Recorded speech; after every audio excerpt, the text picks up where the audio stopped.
Les courageux vont lever la main. Sinon, vous savez que j'ai toujours des questions dans ma poche. Mais c'est pas ça le but du jeu. Gérard, je t'écoute. Oui, Robert, on va établir la liaison. Et puis on va peut-être leur laisser la parole pendant quelques minutes. Pour qu'ils débriefent. Parler de leur film.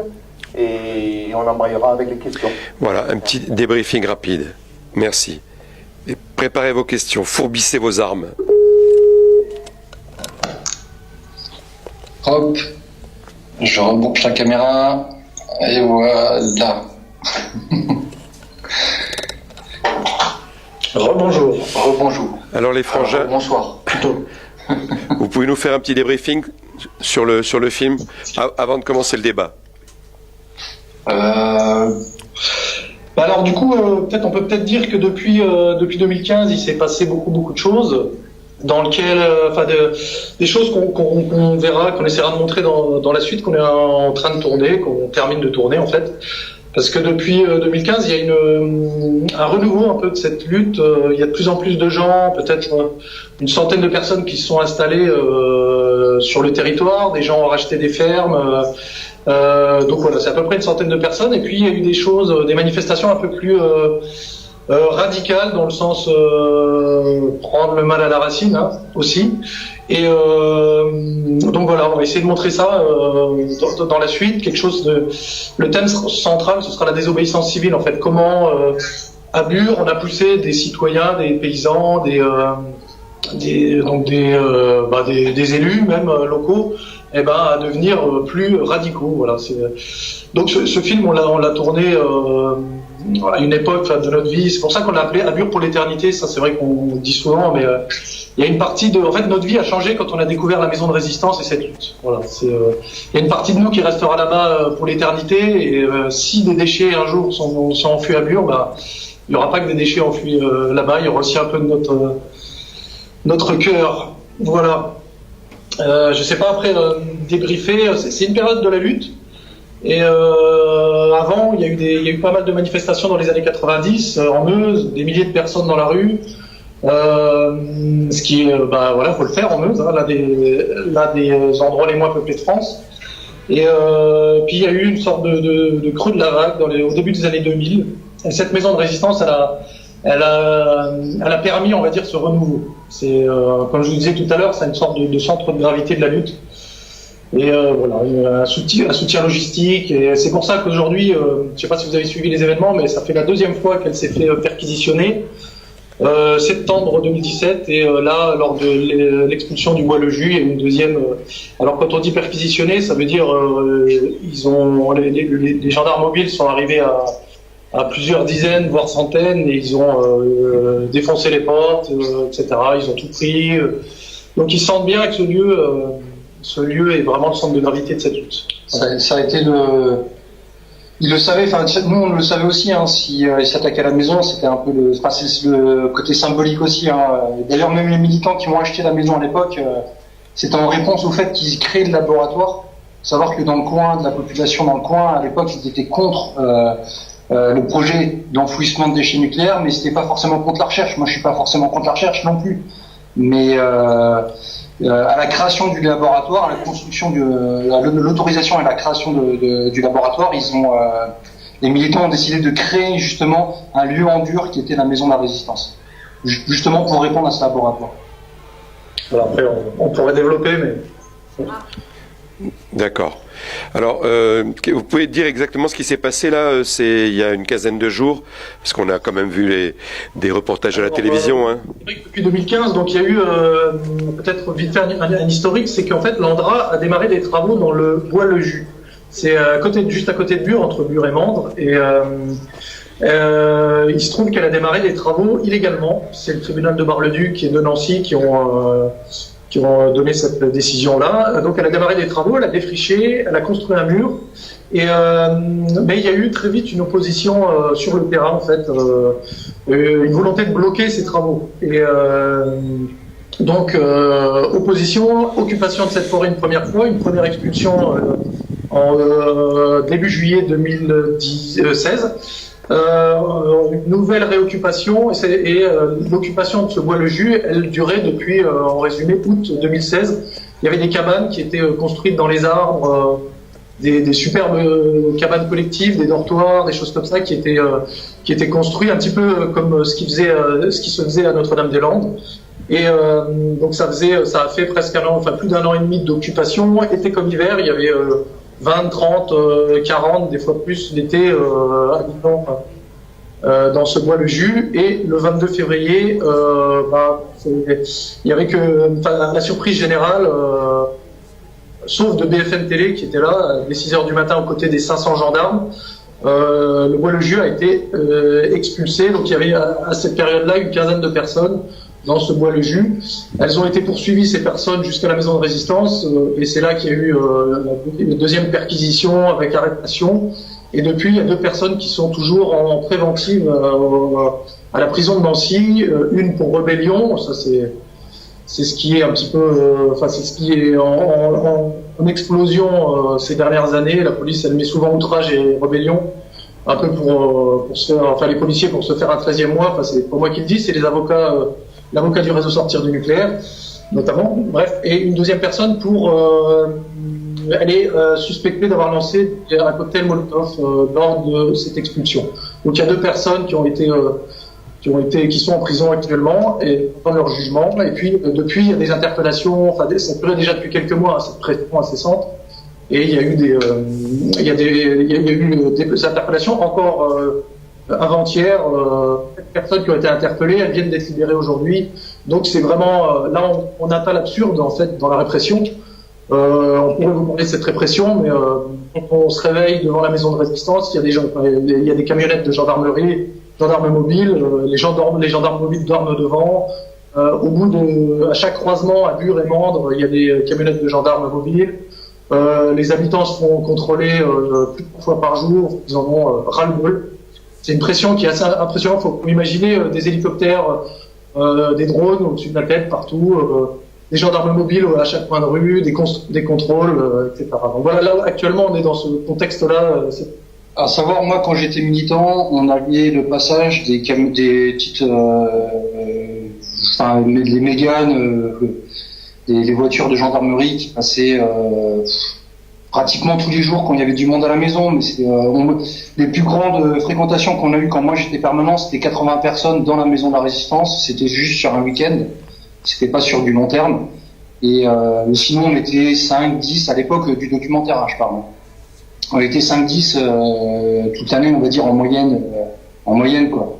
Entre 5 et 10, et à des moments où on faisait des réunions, etc. Là, on pouvait monter à des fois à des 80, 100 personnes.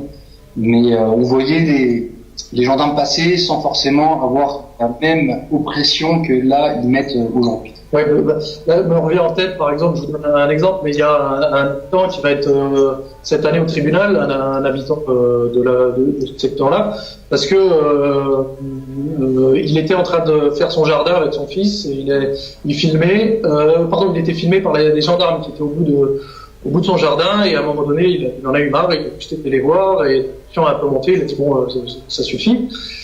Son fils, malheureusement, a acheté un petit marteau en caoutchouc, c'est-à-dire complètement rien, mais il l'a acheté sur le pneu de la voiture et il a été interpellé pour tentative d'homicide. Donc on en vient à des choses. Là, lundi se tenait le procès au tribunal de Bar-le-Duc de l'appel à tarte.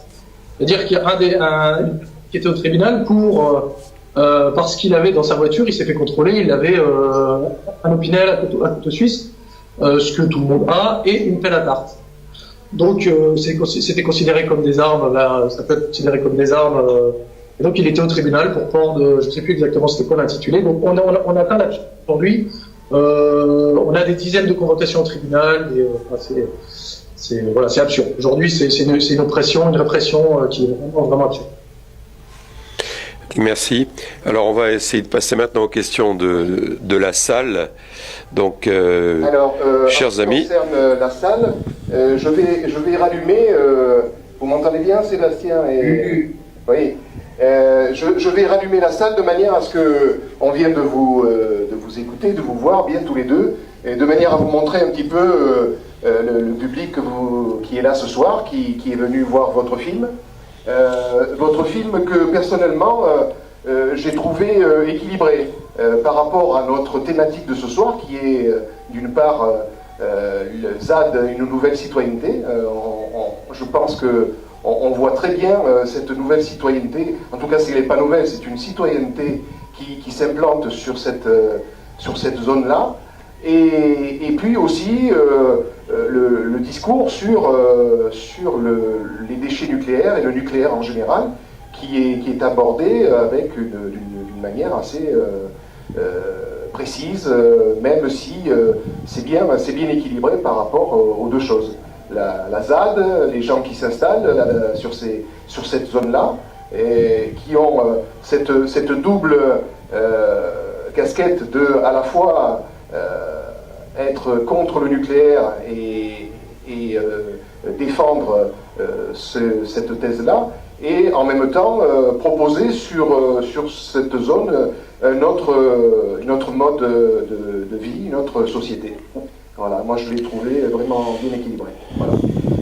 Donc je vais éclairer la salle de manière à vous présenter les... Et après tu leur éteins parce que sinon on voit rien. Ouais. Alors ils deviennent experts en fait, les opposants, c'est aussi ce qu'on a voulu montrer dans le film.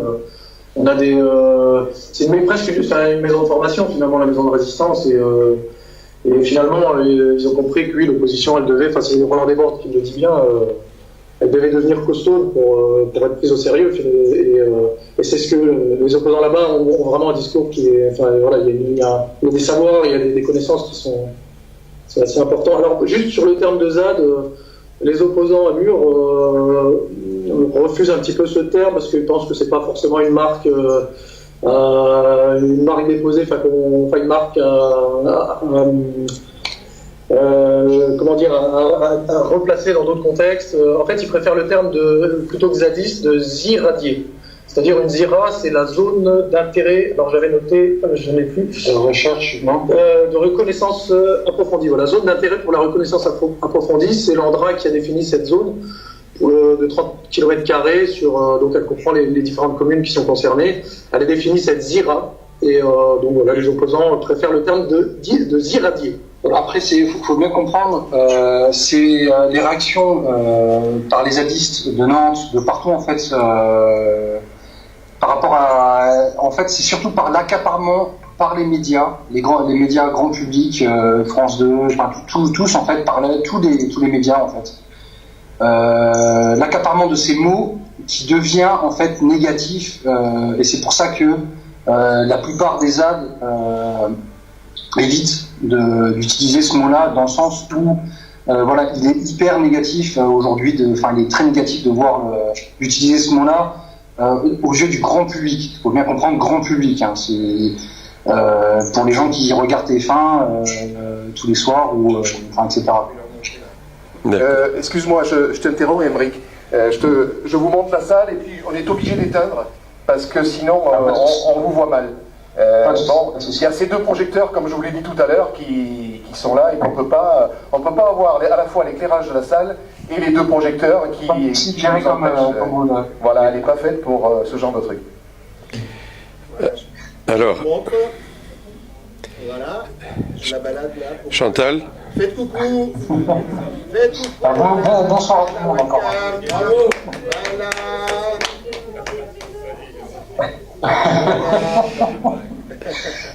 Par contre, on va peut-être pas faire pareil chez nous, hein, on va pas vous montrer l'envers du décor.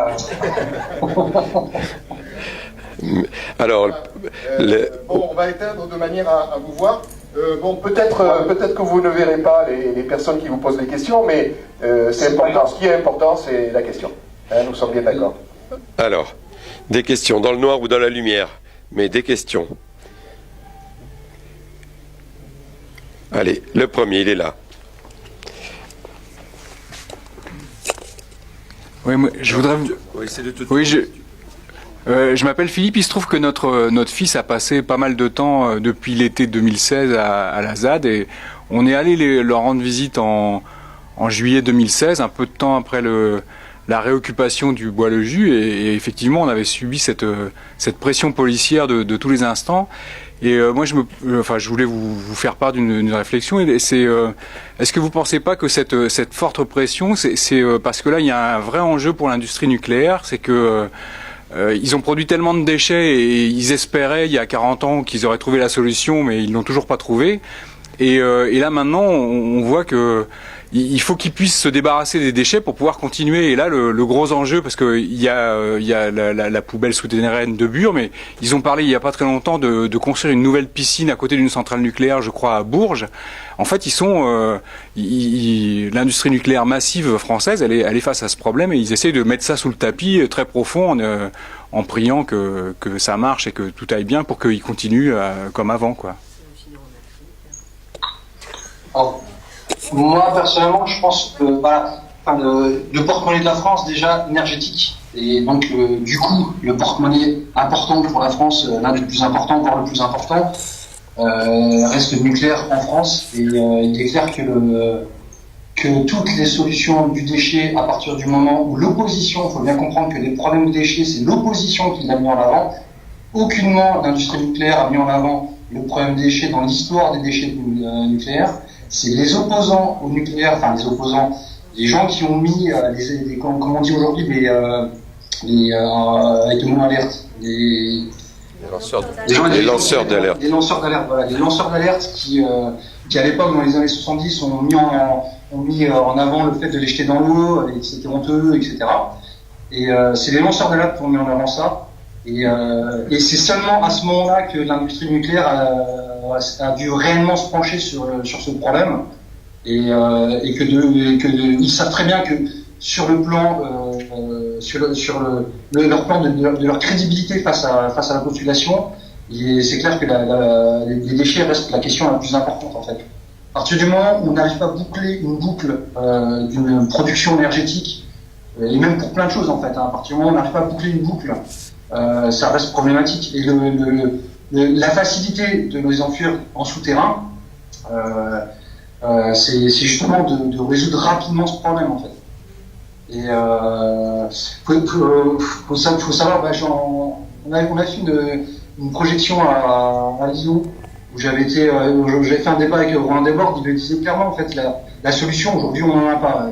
On est clair et net, on n'en a pas. On en a des moins pires, mais on n'a pas de solution claire sur les déchets. On n'a pas fait la recherche, on n'a pas assez financé les recherches dans le domaine de réduire l'émanation radioactive, dans le fait de supprimer réellement les déchets pour qu'ils redeviennent naturels.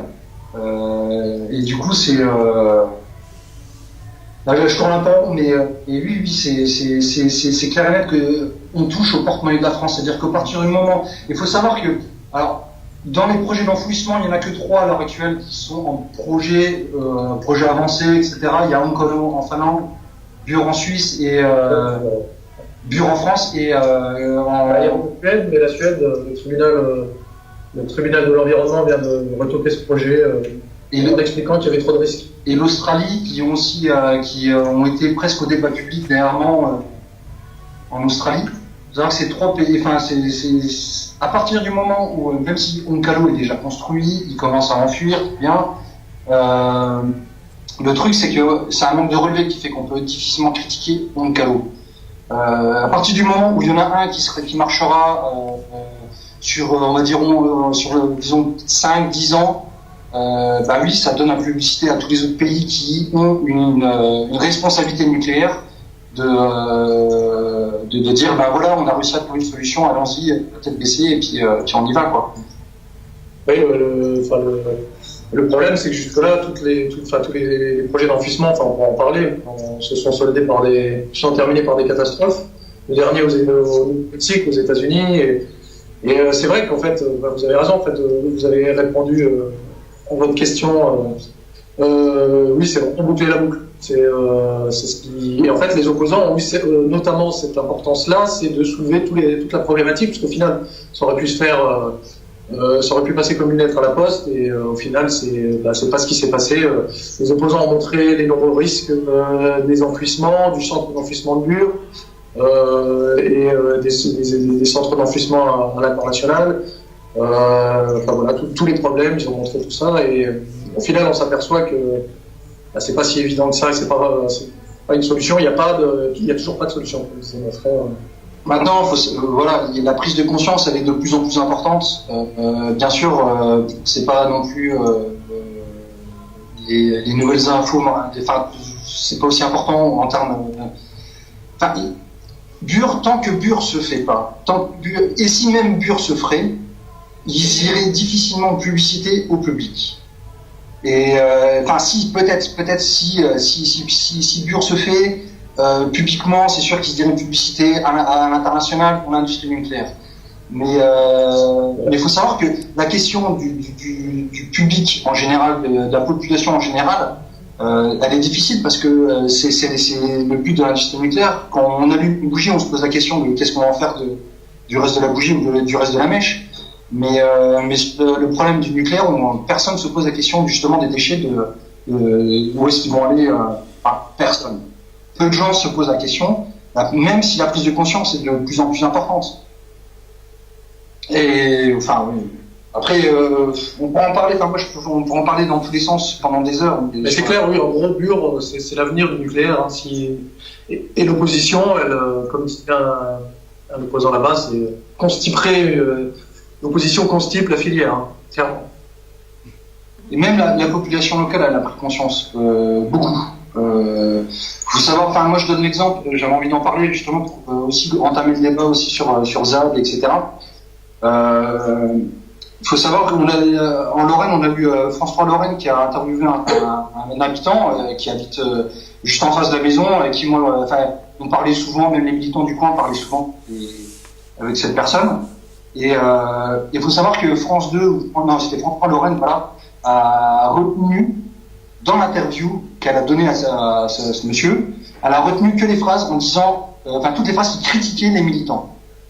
Mon frère va vous dire après la suite de cette interview, mais moi, il faut savoir, on l'avait interviewé, on avait parlé beaucoup avec lui, et comme beaucoup de gens dans le village, même dans les villages aux alentours, la population locale a pris conscience dès le départ que le changement de la vie locale, voilà, c'est vraiment une campagne très profonde. Faut vraiment se l'imaginer, il faut venir à Bure pour comprendre. Moi, je l'ai pas compris avant d'y aller. Hein. Pourtant, j'avais déjà entendu parler de Bure avant. Hein. Des années avant, mais la première fois que j'ai mis les pieds, j'y ai pris conscience réellement du désert qui se passe là-bas. Mais le changement de la vie locale, c'est passé en premier lieu par l'Andra. Ils savent très bien que le premier responsable, peu importe, les gens qui ont du mal à se faire un point de vue sur le nucléaire, sur les déchets, qui scientifiquement ont du mal à trouver une réponse, on savent très bien que c'est l'Andra qui pose problème. Les militants sont venus après l'Andra.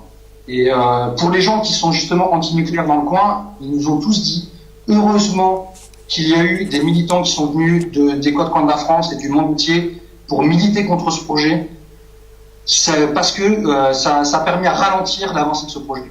Même si derrière, je vous dis ça, même si derrière le projet se fait, on a réussi à ralentir. Et surtout à mettre en lumière cette problématique de gestion des déchets, enfin de non-gestion des déchets. Et ça, beaucoup de gens dans le coin ont pris conscience de ça. Après, voilà, on parlait, on revient. plutôt une autre question, je pense. Pour terminer juste sur l'interview, en gros, l'habitant, après cette interview, a été aidé, c'était juste après l'expulsion, et il a été aidé les militants qui étaient sous le choc de ce qui s'était passé le 22 février. Après l'expulsion du bois, il a fait des perquisitions, il a été aider les habitants, il leur a donné à manger, etc. Mais il a eu une ou deux phrases malheureuses dans cette interview qui ont été reprises par la télévision et évidemment isolées. Donc voilà, c'est une guerre de communication qui est entrée, qui est née en fait à Bure. On est en train de le comprendre en fait tout le temps, une guerre de communication. Et c'est pas pour rien qu'à la dernière manifestation des 3 et 4 mars, on avait derrière les gendarmes, il y a des gendarmes aujourd'hui qui ont des caméras aussi grosses que celles de France Télévisions. Il y en avait peut-être une quinzaine de caméras et en fait, ils se permettaient même de s'interviewer entre eux, les gendarmes. C'est ça qui est hallucinant pendant la manifestation, pendant que ça chauffait un peu.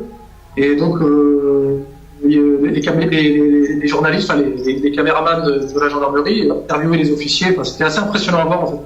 Et ensuite, tout sur des sites internet et en coupant les scènes qui gênent évidemment, notamment une des interventions de gendarme mobile qui a frappé au niveau de la tête, ce qui est interdit avec son tonfa.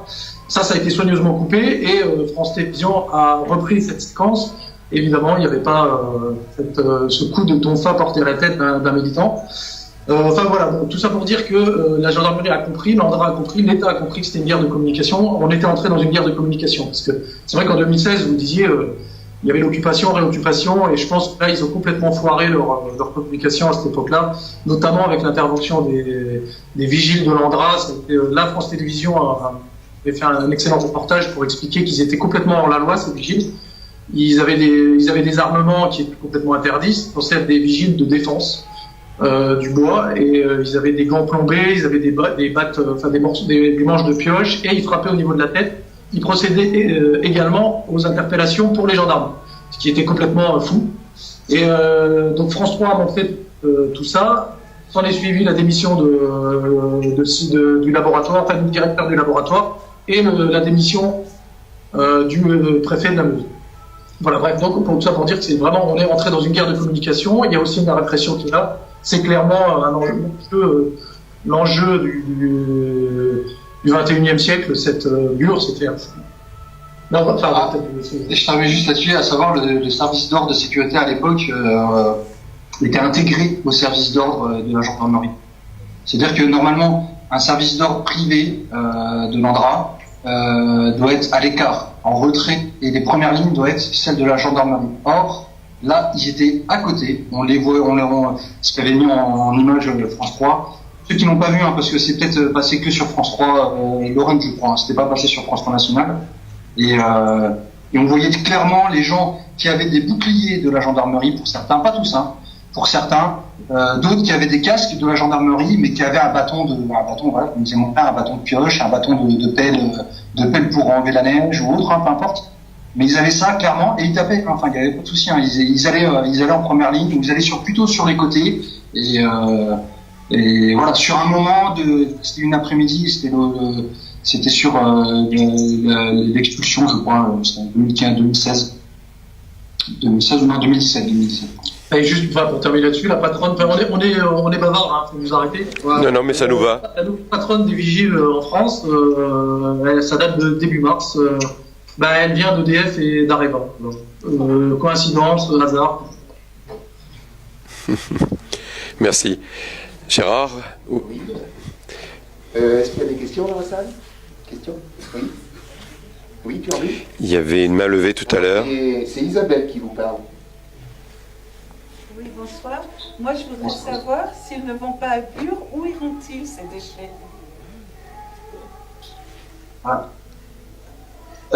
Question lourde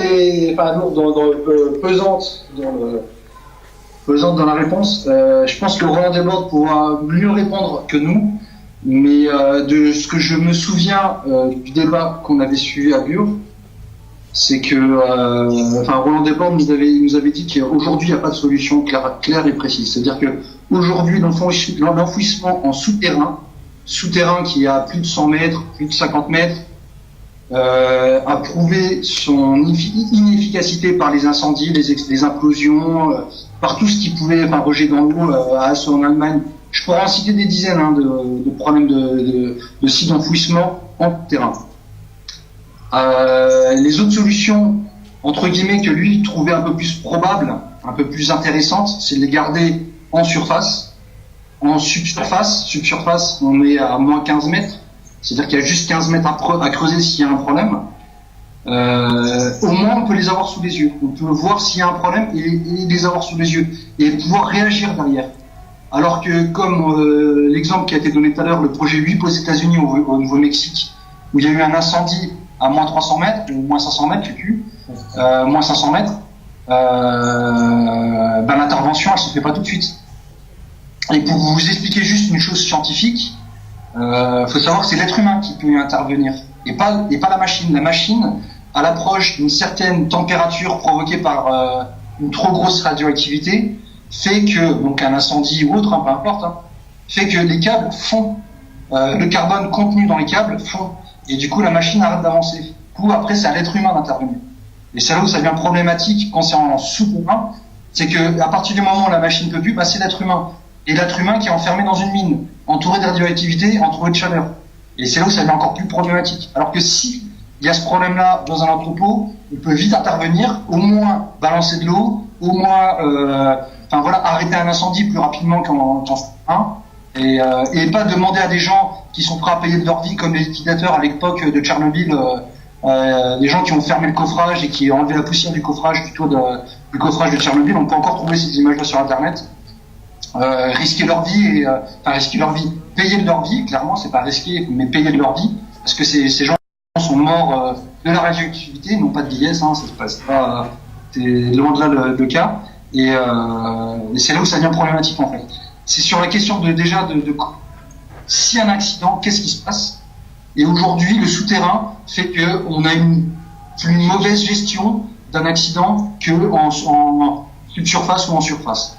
Oui. Après, il y a différentes. Ça, c'est la solution. Ça serait, d'après les opposants, la solution d'après Roland Desbordes, et pas mal de gens en fait, la solution la plus raisonnable, c'est ça. Et tout en poursuivant la recherche pour essayer de faire baisser cette radioactivité, c'était la transmutation. Au final, juste quelques chiffres, en 20 ans à peu près de recherche à Bure, on est à 1 milliard d'euros dépensés, notamment en déversant l'argent via les groupements d'intérêt public en Meuse et en Haute-Marne. On déverse de l'argent en commune et aux différentes manifestations qui s'organisent. Donc on est un peu moins d'un milliard d'euros et quelques millions d'euros pour la transmutation. Donc c'est vraiment là, on ne sait pas si c'est quelque chose de faisable. Alors après, il y a les solutions les plus folles qui avaient été envisagées, les envoyer dans l'espace, mais ça, faudrait quand même rester sérieux. Le problème, c'est qu'il y a les risques. Il y a quelques années, il y a eu les producteurs de déchets internationaux avaient ciblé le Mukati au territoire aborigène en Australie. En espérant pouvoir mettre des déchets de plusieurs nations au monde et Areva, l'Andra, s'intéressait de très près à ce projet-là. Les aborigènes se sont soulevés, ils ont réussi à obtenir le classement de cette zone en réserve naturelle mondiale, quelque chose comme ça. Et donc le projet s'est pas fait, mais depuis quelques mois, il y a un nouveau projet en Australie qui est dans les cartons. Donc voilà, il y a aussi cette possibilité-là. On sait en Somalie, il n'y a pas longtemps, on a trouvé sur les plages des déchets nucléaires italiens, il y a quelques années. Donc voilà, tout est possible. Est-ce qu'on va choisir les solutions les plus raisonnables ou les plus folles?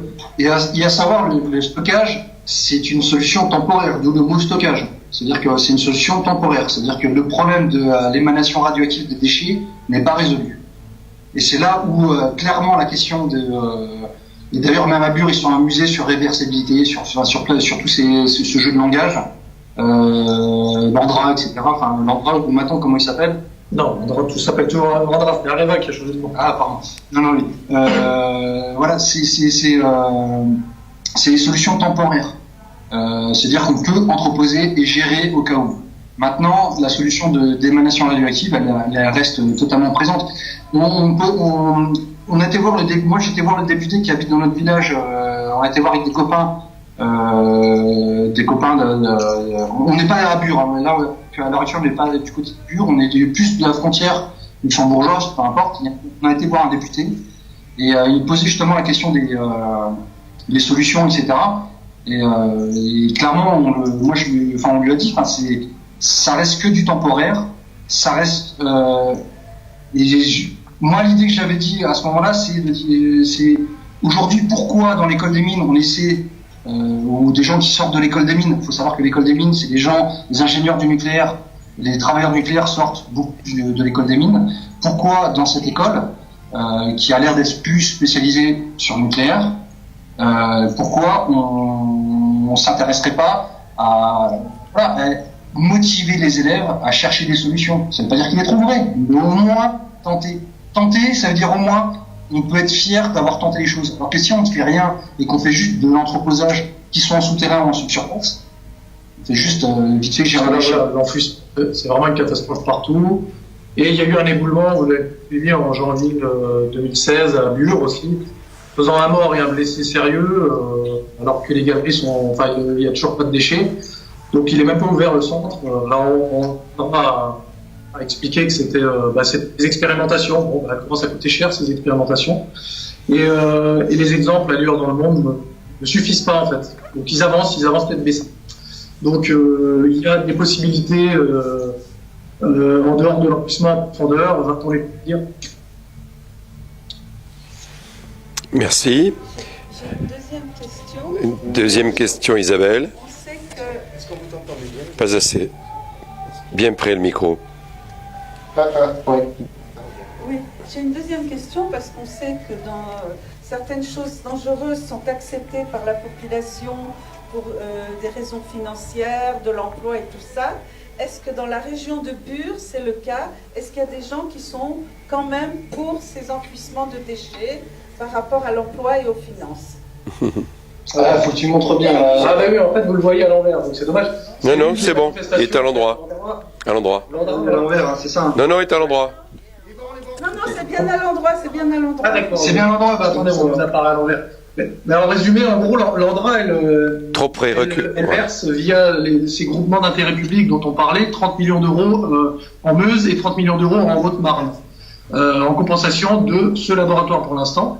Et donc, c'est des sommes d'argent qui ruissellent et on les retrouve ensuite dans la fête du cheval, la rénovation de l'école, les trottoirs aussi, parce qu'il y a énormément des superbes lampadaires sur des maisons en ruine. Donc voilà, c'est tout. Faut comprendre qu'il y a de l'argent qui coule à flot. On l'a expliqué un petit peu dans le film.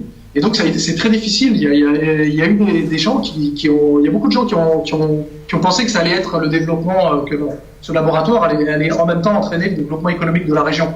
Sauf qu'aujourd'hui, ils se rendent compte, et c'est pour ça que c'est intéressant de voir que dans les manifestations, il y a des élus, il y a de plus en plus d'élus et de plus en plus d'habitants qui reviennent ou qui viennent pour la première fois dans les manifestations. Ils comprennent que c'est pas vrai. Je peux vous donner deux exemples. Par exemple, à Montier-sur-Sault, c'est juste à côté de Murs, il y a un collège qui devrait fermer cette année. Et qu'est-ce qu'il y aura à la place? Une gendarmerie ou un centre de formation pour les travailleurs du laboratoire. Le maire qui était pour à l'époque ce laboratoire, qui était pour même le centre d'enfouissement, commence à se dire, notamment pour cette raison-là, il était pour ce développement économique, il est en train de complètement changer, et il vient de créer une association contre ce laboratoire en disant, en une quinzaine d'années de présence de l'Andra, ma commune elle a perdu 200 habitants, on est passé de 180 à 300 environ 4 ans. Et donc là, ils se disent, ils ont perdu épicerie, boucherie, boulangerie, etc. On perd le collège. Donc là, il est en train de se dire, c'est pas possible. Enfin, voilà, en fait, cette promesse-là qui convainquait pas mal de gens là-bas, en fait, c'était un mensonge. Je vous donne juste un autre exemple. À Gondrecourt, une autre commune de l'autre côté, il y avait une usine de meubles qui employait 500 personnes, ce qui est énorme dans la région, de fabrication de meubles. Elle a fermé en 2011 sans que un seul centime de l'Andra n'ait été donné pour essayer de surmonter. Elle a eu quelques difficultés au début des années 2000. L'Andra l'a ignoré totalement. Elle a fermé en 2011. Qu'a fait depuis 2011 l'Andra? Elle rachète le site et elle envisage d'en mettre un site d'entreposage. Donc voilà, c'est un peu ce qui arrive en Meuse. On a des maisons en vente partout. Les prix de l'immobilier sont en train de se casser la figure. On a des fermes, vous imaginez, à 5 000 euros, des corps de ferme à 5 000 euros. Enfin, les habitants, ils voient tout ça. Et les voisins, ils voient tout ça. Ils se disent, c'est pas possible, il y a de moins en moins de gens, moins d'habitants. Pas partir, c'est invendable. Le développement économique promis, c'est un mensonge. Donc voilà, c'est en train de se retourner actuellement, vraiment. Et ça, c'est aussi grâce aux opposants qui ont aussi montré ça. Après, ce que disait, c'est pas l'Andra qui doit l'argent ou aider l'entreprise qui était en train de fermer, c'était surtout le fait que l'argent de l'Andra, c'était la commune qui recevait de l'argent de l'Andra, n'a pas été utilisé pour aider l'entreprise. Pour bien définir, non pas l'Andra directement, mais l'argent de l'Andra qui était distribué aux communes, voilà. Et les quelques petites entreprises liées à EDF qui sont installées dans les deux départements, pour l'instant, reçoivent cet argent. Donc c'est ça qui est rigolo ou triste, c'est que en fait une partie de cet argent est utilisée pour qui est lié donc à EDF et à Areva, elle est reversée à EDF et à Areva. Maintenant, depuis avant l'existence de ce projet-là, de l'idée de ce projet-là en Meuse, il faut savoir que aussi il n'y avait aucune activité nucléaire en 50 km, et je parle bien de 50 km à la ronde de Bulle, au nord, sud, est, ouest. Hein. Entre l'idée qu'il y a eu de faire ce laboratoire, donc depuis la création de ce laboratoire, je crois que c'est même depuis la création de ce laboratoire, il y a eu une entreprise à Bar-le-Duc qui s'occupe, je sais plus, des métaux dans les centrales. Une plateforme qui à l'époque se trouvait à Nancy, avant les années 2000, elle se trouvait à Nancy, une plateforme de transport de matières radioactives sur les routes, donc par les smirmorques, par les camions, qui maintenant se trouve à Vauvancon, on est à peu près à 30-40 km de Bure. On a eu Safran qui est arrivé. Safran, il faut savoir que c'est ceux qui enrichissent, par exemple, je ne sais pas si c'est ce qu'ils font à Commercy, on est à peu près dans les 50 km de Bure, qui enrichissent les balles d'uranium des FAMAS, de l'armée française, etc., etc. Et donc, il y a eu une activité en dehors de la zone claire de Bure. Par contre, ils se sont implantés, voilà, en dehors de cette zone, ils se sont implantés énormément. Et juste la plupart des emplois, sans donner de boulot pour les locaux. Hein. La plupart des emplois qui ont été créés au niveau du laboratoire, c'est des ingénieurs qui habitent Nancy, en fait. Ils s'installent absolument pas dans la région. Allez savoir pourquoi. Et après, on pourrait aussi parler des paysans, parce que là aussi, c'est intéressant ce qui est en train de se passer actuellement, c'est que il y a les paysans, en fait, l'ANDRA, la SAFER, les SAFER, en fait, qui sont censés normalement, ce sont des organismes régionaux qui sont censés développer l'agriculture. Donc rachètent des terres et les relevant ensuite à l'ANDRA. Aujourd'hui, elle a plus de 3000 hectares. Elle possède plus de 3000 hectares, dont notamment des terres agricoles. Elle a passé des baux précaires avec les agriculteurs, ceux qui ont, entre guillemets, vendu leur âme avec l'ANDRA. Et aujourd'hui, quelques-uns d'entre eux commencent à perdre ces baux précaires. Et donc, en fait, l'impact, cette désertification qui est aussi une désertification agricole. Il y a des agriculteurs qui commencent tout doucement à se rebiffer. Alors quand ils se rebiffent, malheureusement, ils se retrouvent aussi eux aussi au tribunal. L'année dernière, on avait un président qui était au tribunal pour simplement avoir prêté sa bétaillère lors de l'occupation de 2016. Enfin voilà, il y a différentes composantes qui commencent un peu à se rebiffer à but. Il n'y a pas que des opposants, pas que des irradiés, les zadistes qui se rebiffent. Merci. Vive la désobéissance civile. Merci Elisabeth. Autre question? Ici. Faut que je regarde par là, c'est ça? Est-ce que D'accord. Il y a quelque temps, le projet du barrage de Stivins a été abandonné. Le projet d'aéroport à Notre-Dame-des-Landes a été abandonné. Ça, Est-ce que ça n'a pas été ressenti à Bure comme un motif d'espoir pour montrer que, même des grands projets sur lesquels l'État s'était engagé en disant qu'ils étaient indispensables, et finalement la lutte faisait que, au final, ils étaient abandonnés. Et est-ce que c'est pas pour ça aussi qu'ils ont frappé si fort le 26 février? 22. Mais à savoir, ils ont été abandonnés entre guillemets, et je suis bien entre guillemets, et je vais vraiment essayer de prendre des pincettes, etc. C'est des projets qui ne concernent pas l'industrie nucléaire, pas directement l'industrie nucléaire et aucunement l'industrie nucléaire, enfin pas l'État du tout. Il faut savoir que l'État a mis de l'argent dans l'industrie nucléaire, du coup on n'est pas sur la même problématique.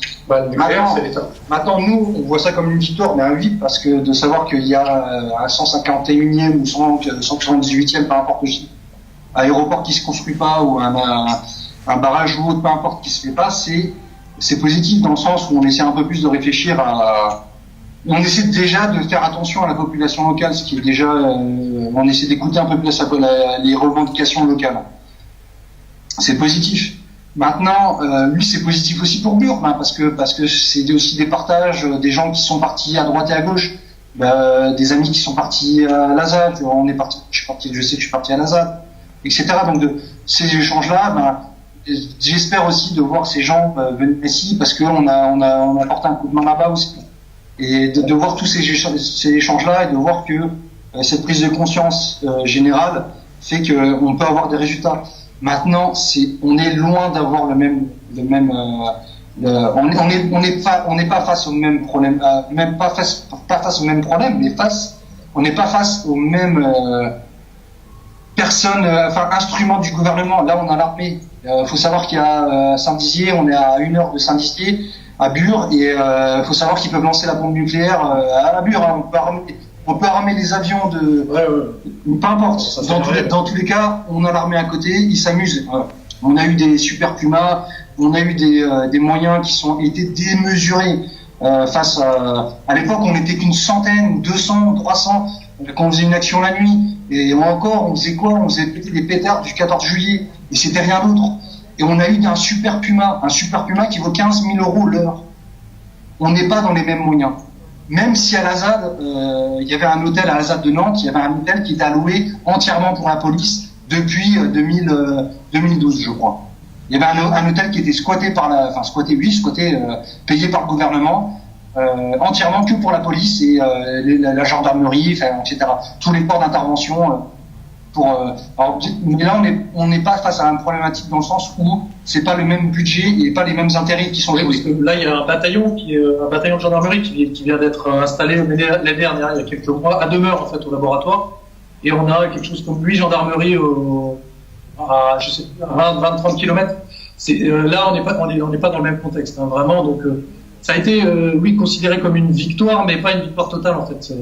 Victoire pour ces projets. Voilà, pour ces projets-là, parce que puis aussi, on pourrait reparler au niveau de la ZAD, à Notre-Dame-des-Landes. Et ça a été vécu.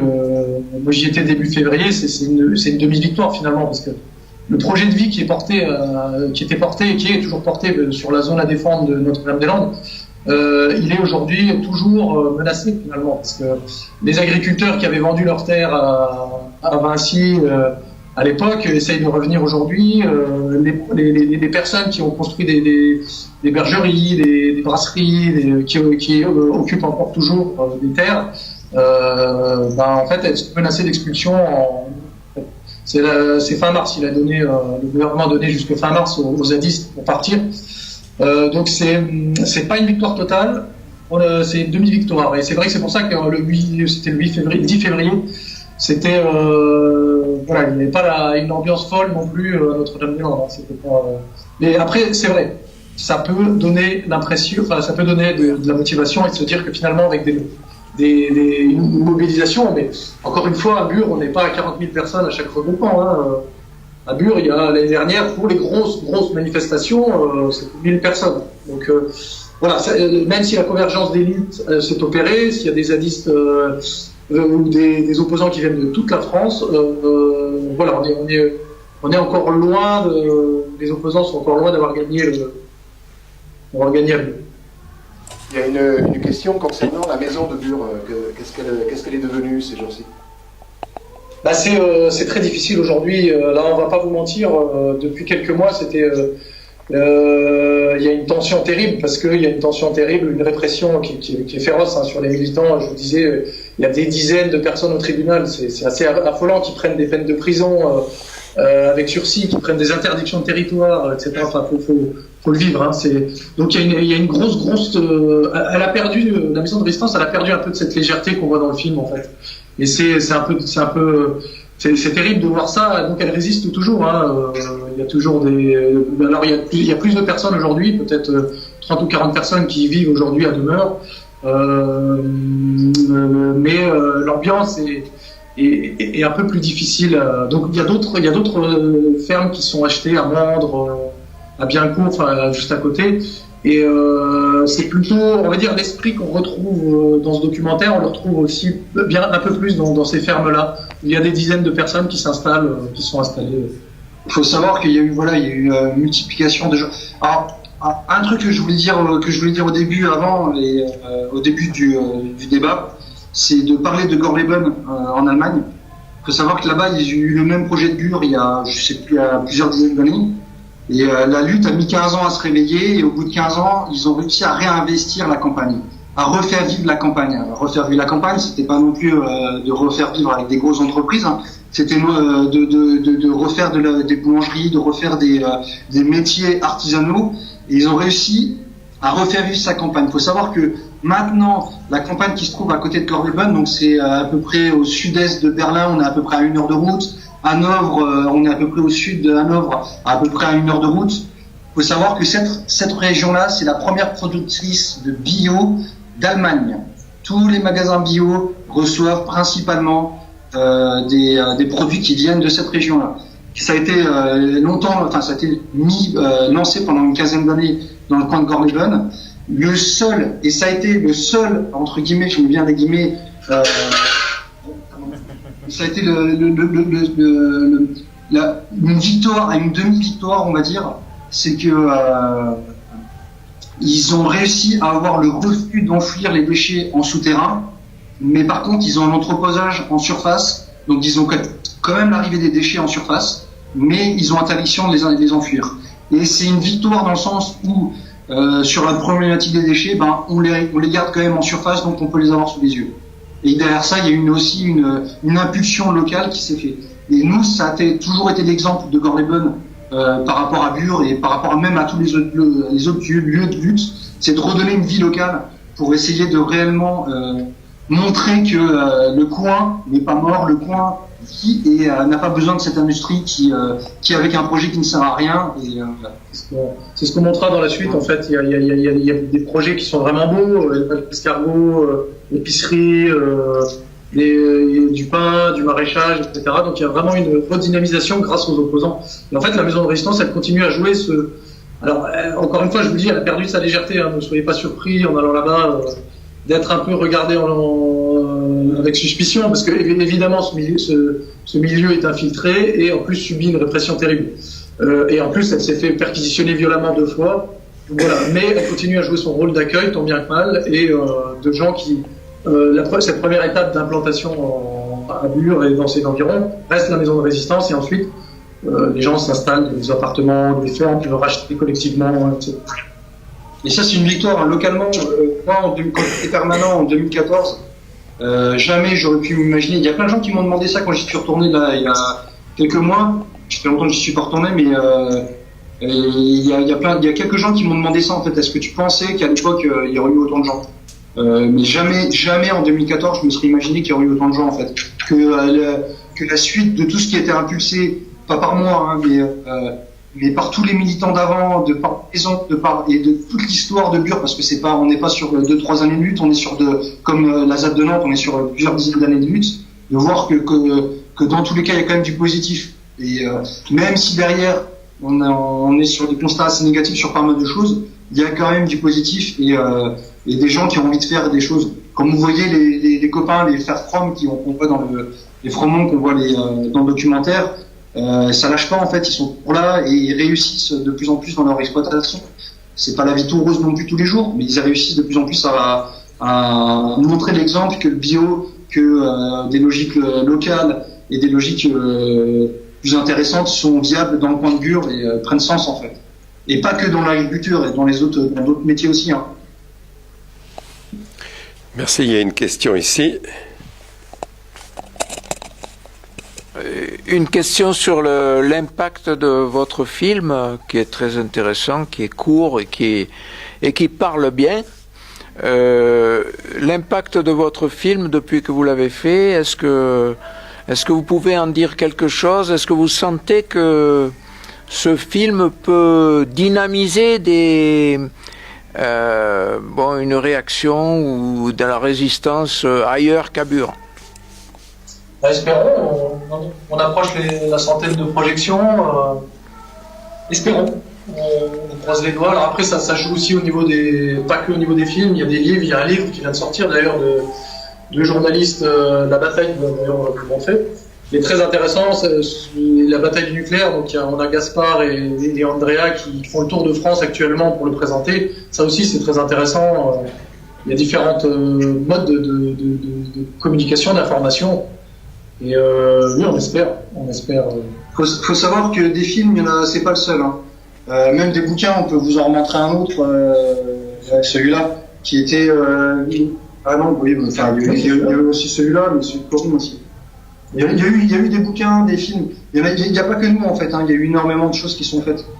Et moi, je pars du principe, en fait, que s'il y a plus d'une personne dans nos projections, moi, c'est gagné, en fait.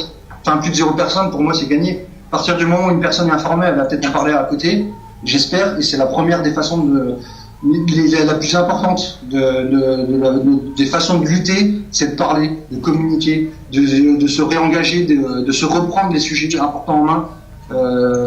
Moi, je prends l'exemple avec certains amis qui ont du mal à l'époque où on tournait le film, ils me disaient ouais mais non mais tu nous touches pas avec les sujets. Le problème il est là en fait, c'est qu'on a du mal aujourd'hui à reprendre ces sujets en main, à s'investir dans ces sujets, à réellement s'informer, etc., etc.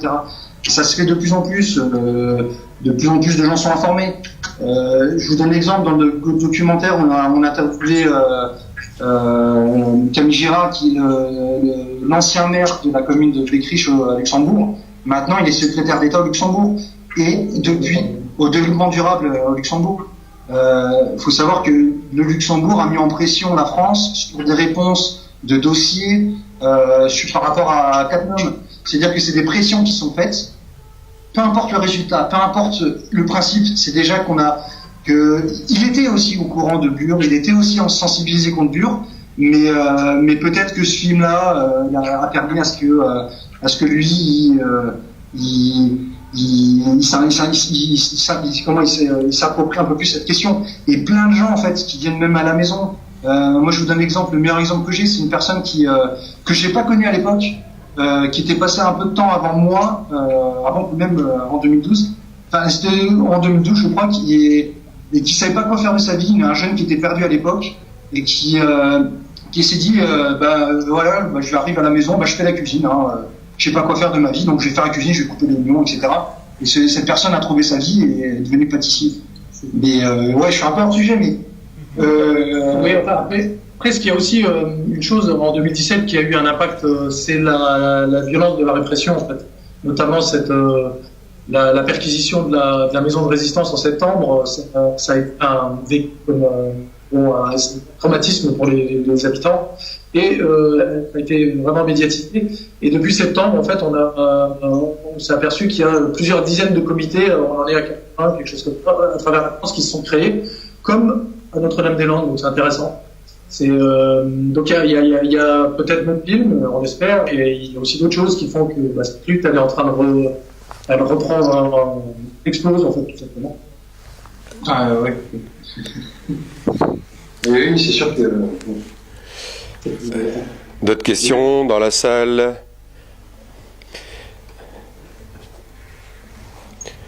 Question. Moi j'ai envie de dire par rapport aux déchets nucléaires. Peut-être effectivement que le meilleur moyen maintenant, on a déjà un bon stock, ça serait de ralentir le nucléaire pour pouvoir l'arrêter le plus rapidement possible, de manière déjà à en créer un peu moins, quoi. Et de moins en moins, de manière à... Voilà. Parce que la moitié des déchets prévus à Bure ne sont pas encore produits. Et une belle phrase que j'ai d'un ami, c'est... Quand la baignoire elle déborde, on cherche pas à éponger, on cherche d'abord à couper le robinet. Et je pense que c'est une belle phrase par rapport au nucléaire. Quand la baignoire elle déborde, il vaut mieux d'abord chercher à fermer les centrales, sachant que c'est pour nous le plus mauvais la plus mauvaise production d'énergie aujourd'hui, la moins rentable, etc., etc. Après, on peut vous citer les chiffres, etc. Vous pouvez les retrouver aussi sur pas mal d'endroits, mais je crois que par rapport au thème de votre soirée, ce que nous on a constaté depuis 2012, c'est que en fait, à partir du moment où les décideurs n'écoutent plus, à Bure, on parle par exemple d'une pétition de 40 000, 50 000 signataires d'électeurs meusiens et haut-marnais, ce qui est énorme, qui demandait juste un référendum pour ce laboratoire et cet enfouissement. Ça a été balayé. On parle de débats publics durant lesquels il y a eu de fortes oppositions, 2005, 2006, 2013, et qui ont conclu tous les deux à la poursuite de ce projet-là. Donc à partir du moment, on peut parler aussi des différentes tentatives d'imposer ce projet dans les lois, le Longuet, évidemment, Gérard Longuet, il faut citer, etc. Donc à partir du moment où on est face à une surdité de l'État et l'État n'écoute plus, et ben qu'est-ce qui reste? Il ne reste plus grand-chose à part occuper le terrain, en fait, tout simplement, et faire jouer le rapport de force. C'est pour ça que c'est ce qui était intéressant dans le bois le jus, c'est ce qui est toujours intéressant aujourd'hui, même si le bois le jus sera repris, en fait, c'est une certitude. C'est c'est montré et ça permet en même temps d'attirer les caméras, malheureusement, et de médiatiser ce projet, les projets en fait, parce que c'était pareil aussi à Sivins, s'il n'y avait pas eu d'occupation où on en serait aujourd'hui. Donc voilà, pour toutes ces raisons, en fait, les ZAD ou apparentés sont devenus en fait nécessaires. Et parce qu'on a compris, puis encore plus dans le nucléaire, en fait, parce que là on a un état totalitaire sur le nucléaire, il nous a été imposé et on a une solution qui nous est imposée aujourd'hui. Qu'est-ce qui reste? Eh bien, le rapport de force. Et le rapport de force, c'est sur le terrain qui se joue. Et voilà, donc les ZAD sont essentiels à la démocratie aujourd'hui. Enfin, si on peut appeler ça. Il y a encore une question là, Gérard? Question, oui. Je suis allée à l'automne dernier à Cadarache. J'ai assisté à une conférence pour les gens. Plus près le micro, plus près. J'ai assisté à une conférence à Cadarache à l'automne dernier pour les gens concernés, avec tous les syndicats du coin et tout le monde. Et j'ai appris qu'ils font de la recherche là-bas. Et ça marche mieux. Dans les deux. Et donc, il y a ils font de la recherche et il y a une sorte d'usine atomique. Je sais pas moi. Il y a une sorte de nouveauté dans les usines nucléaires qui permettrait d'avoir des déchets beaucoup moins radioactifs, avec une diminution importante du nombre d'années. Voilà. C'est les sels fondus, c'est ça? Je ne connais pas bien les termes techniques. Malheureusement, ça n'a pas été choisi. En fait, c'est une technique. En fait, il y a un très intéressant documentaire. Alors, comment il s'appelle? Je n'ai plus son nom, de Denis Robert, qui explique ça. Enfin, voilà, c'était une des possibilités au moment du lancement du nucléaire. C'est le tritium, c'est les sels fondus. Et mais le problème, c'est que ça ne créait pas de plutonium. Et en fait, voilà, c'est là qu'on a compris, tout le monde a compris que c'était en fait pour l'armée et pour le militaire que le nucléaire était lancé en France. Donc, est-ce que après, sur ces recherches, malheureusement, moi en tout cas, j'en suis convaincu, je pense que mon frère aussi, c'est que le problème, c'est que si les recherches sur le nucléaire, et si vouloir continuer le nucléaire, c'est vouloir continuer un modèle de société, enfin de consommation énergétique qui nous emmène dans le mur. Aujourd'hui, je pense que on est au courant, il y a des informations partout qui montrent qu'en fait le mur se rapproche. Et donc en fait le nucléaire, ça permet juste de continuer à consommer, de produire et de consommer beaucoup. Et c'est plus possible tout simplement. Et remplacer, et c'est pour ça que même on est critique par rapport au projet aujourd'hui. On nous dit la fin du nucléaire. On nous dit la France. On nous dit la France pour le nucléaire c'est possible. L'ADEME l'a montré. Mais ça voudrait dire des dizaines de milliers d'éoliennes partout en France. Mais ça voudrait dire simplement poursuivre un modèle qui est plus possible. Les éclairages, les publicités, enfin bref, il y a tout un travail à faire. Le scénario Négawatt le montre. Vous pouvez le retrouver sur Internet ou dans leur publication. Je pense que c'est plutôt sur des recherches comme ça qu'il faudrait s'orienter, sur une forme de décroissance. Parce qu'aujourd'hui, on peut plus. La croissance dans un monde fini, c'est juste une folie. Enfin, c'est pas possible. Et juste le nucléaire, en fait, c'est juste l'énergie de ce système-là. C'est pouvoir continuer à consommer, produire. Parce que aujourd'hui, pourquoi on essaye de développer à tout prix les voitures électriques, c'est comme ça le nucléaire serait justifié et le nucléaire avec ses déchets. Donc voilà, moi je suis vraiment critique sur l'énergie nucléaire. Elle a montré sa nocivité. On pourrait parler des dizaines d'accidents, des dizaines d'incidents en France et ailleurs. Milliers d'accidents. D'incidents. Et enfin voilà, donc pour moi, enfin pour nous, on en est convaincus. C'est vraiment la maison de résistance. C'est ailleurs aussi des documentations, les livres. On a pris conscience qu'il fallait arrêter tout ça en fait. Il fallait freiner, il fallait cette forme de décroissance. Donc malheureusement, je pense que ces pseudo-recherches dans l'industrie nucléaire ne serviraient qu'à faire perdurer un système qui nous amène dans le mur. Hein. Aujourd'hui, on parle de réchauffement climatique, de chute de la biodiversité, etc. On va allumer pour qu'il voit. Voilà. Puis c'est vrai. On a aussi on a notre père qui nous montre aussi que l'industrie nucléaire, et ça Corinne Lepage elle l'a bien montré dans son dernier livre, c'est simplement la faillite. Si on poursuit dans l'industrie nucléaire, c'est la faillite de la France, la faillite économique. Alors on a parlé de la faillite écologique, mais c'est clairement la faillite économique. C'est des dizaines de milliards d'euros de maintenance, de sécurisation, pour pouvoir permettre de continuer ces centrales. On n'a plus l'argent. Areva était en déficit. Sans l'intervention de l'État l'année dernière, moins 5 milliards d'euros. Donc ils ont enflé les pièces. Areva serait disparu. Enfin, cette industrie, elle a montré que c'était la faillite écologique et la faillite économique. Je vous invite à lire vraiment. Après, je peux vous donner des chiffres. C'est pas forcément. Mais voilà, je pense qu'il est temps. Il est temps de changer.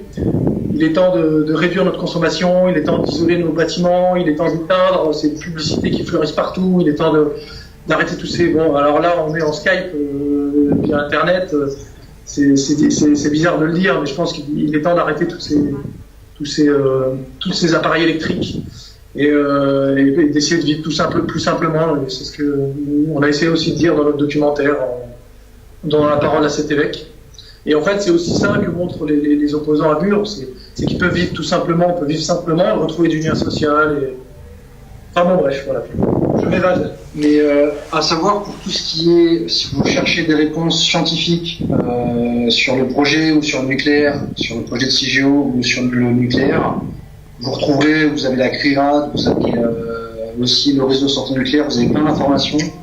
Et sur les autres domaines et sur les autres chips, ça après je vous amène à d'autres dossiers comme l'ADEME ou autre. Imaginez donc, parce que si on poursuit le nucléaire, imaginez donc ce chiffre-là peut-être, l'ASN, l'autorité de sûreté nucléaire, ou l'IRSN, l'Institut de recherche et de sécurité nucléaire, ont expliqué un accident, c'est entre 400 et 5000 milliards d'euros. Alors imaginez si on poursuit le nucléaire, le risque qu'on prend. C'est une folie en fait. C'est juste une folie. Le nucléaire a montré à Tchernobyl, à Fukushima et ailleurs en France que c'est juste une folie en fait. Il fallait arrêter ça. Il fallait arrêter les frais. Très bien. Alors on va approcher de la. C'est vrai qu'on n'en parle pas assez, mais c'est vrai qu'il y a eu aussi des retours d'écrivains de Tchernobyl. Il y a eu, je crois que c'est cette année qui est tourné le film de fiction qui va sortir cette année. Comment s'appelle l'écrivain Svetlana Alexievitch. Voilà. La supplication, son livre. Voilà, retenez la supplication. C'est la femme d'un des 6 premiers pompiers qui arrive à Tchernobyl. Elle explique les 2 semaines de fin de vie de son mari, pas d'elle parce qu'elle a écrit ce bouquin, mais les 2 semaines de fin de vie de son mari qui est le pompier qui arrive là-bas. Il y a aussi un japonais qui parle aussi de Fukushima, qui pareil, enfin c'est des discours et des retours d'expérience humains qui sont énormes après un accident. Et moi de ce que j'ai lu, c'est des choses les plus fortes que j'ai lues dans ma vie. Hein. Je vais pas vous les dire, mais je vous inviterai juste à lire ces premières pages. Peut-être pour terminer, en fait, on vous invite puis à faire passer le mot. L'une des prochaines grandes manifestations, c'est le samedi 16 juin à Bar-le-Duc, en fait, une matinée de réflexion et une après-midi d'action. Est-ce que le bois-le-jus aura été récupéré d'ici là? En fait, on n'a pas parlé du bois-le-jus vite fait. C'est juste là où les puits de ventilation permettraient de faire sortir l'hydrogène du futur, du centre d'enfouissement. C'est pour ça que c'est hyper stratégique comme bois.